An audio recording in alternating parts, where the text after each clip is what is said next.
Sebelumnya, mari kita ketahui apa itu tahap terminasi. Tahap terminasi adalah tahap akhir dalam hubungan perawat dan klien yang menandakan bahwa interaksi atau hubungan kerja sudah selesai. Tahap ini sangat penting untuk klien agar dapat memahami perkembangan dirinya, menutup hubungan lebih baik, dan mengurangi ketergantungan pada perawat. Tujuan tahap terminasi.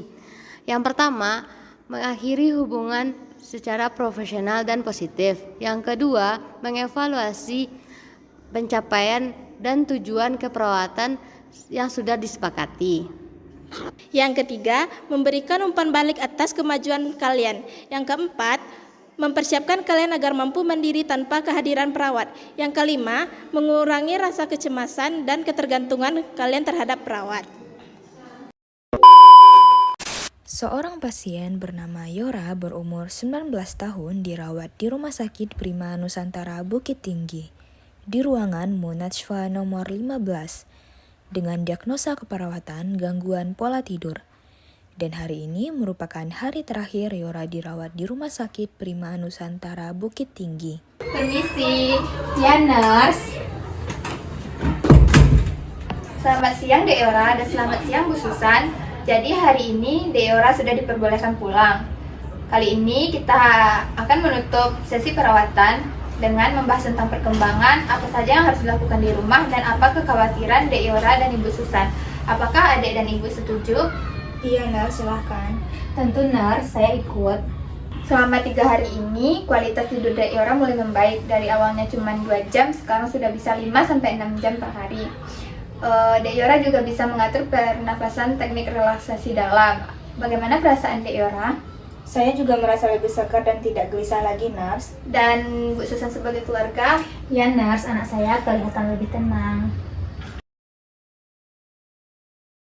Saya melihat Dek Yora seperti memikirkan sesuatu. Bolehkah Dek Yora ceritakan apa yang membuat Dek Yora ragu?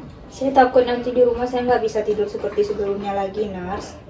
Saya bisa memahami perasaan Dek Yora. Banyak pasien dengan keluhan sulit tidur, khawatir saat akan pulang. Tapi hal itu wajar kok. Kita akan membahas strategi apa yang bisa dilakukan di rumah agar kondisi Dek Yora tetap stabil. Apakah Adik setuju?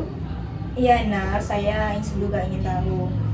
Bu Susan, peran keluarga sangat penting dalam menjaga pola tidur. Saya meminta Bu Susan untuk yang pertama, mengingatkan Dek Yora untuk melakukan teknik relaksasi sebelum tidur, menjaga kamar yang nyaman, dan membatasi Dek Yora bermain HP 1 jam sebelum tidur.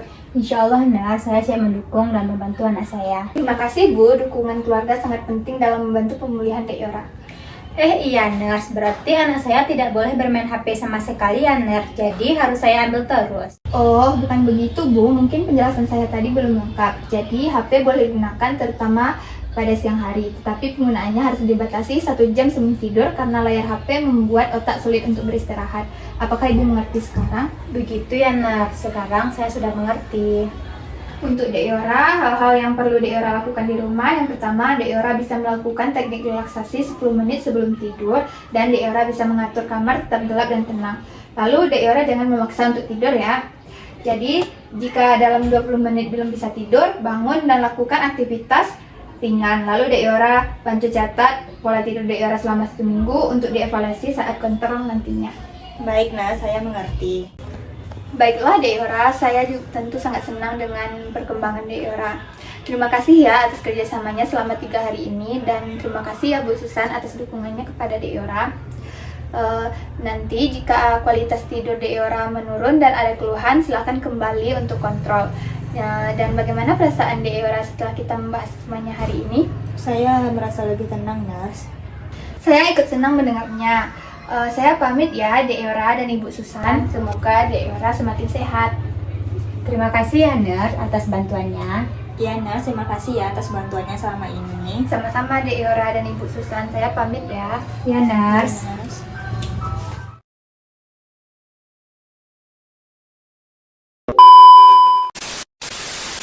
Jadi, terdapat hambatan pada tahap terminasi pada video roleplay kami tersebut.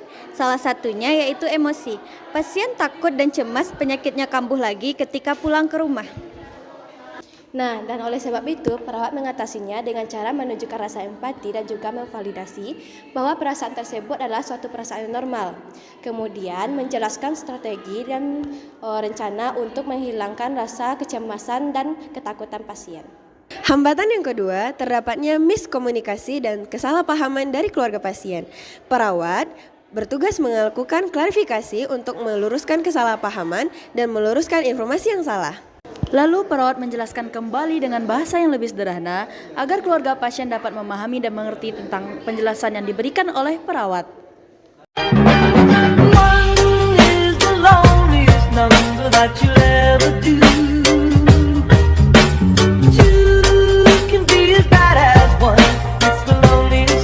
Since the number one is the loneliest number that you'll ever do.